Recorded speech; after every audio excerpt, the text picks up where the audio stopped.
Pero ano ba talaga pinakakaya mong gawin? Kasi that's very important. Dapat alam mo yung pinaka-strength mo. Kasi di ba yung sinasabi mo?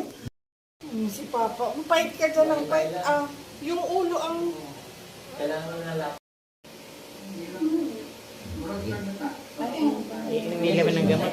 Mamaya mag-charge na din. Yan, pinakamahirap pa inumin ng gamot. Yan. Bila. Balutin mo pa, parang limang ngalmot. Ano mo, ang kinabukasan mo, ano ka? Ang eskwela, Sipon ko na sa... dahil sa layong... Tapos ka na ponpon. Salamat po kay Tita Sel. Ang sponsor natin si Tita Sel. Nandiyan na yung kuryente sa dulo.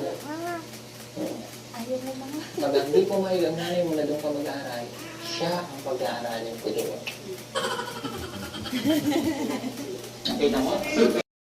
Ay, hindi, yung inggit na nagpo-fire sa'yo. I'm also achieve for this. Wala ka sanang anak na maliit. Kasama kayo. Tinanilo na kasi medyo... Kaya, Ano pa rin kami eh.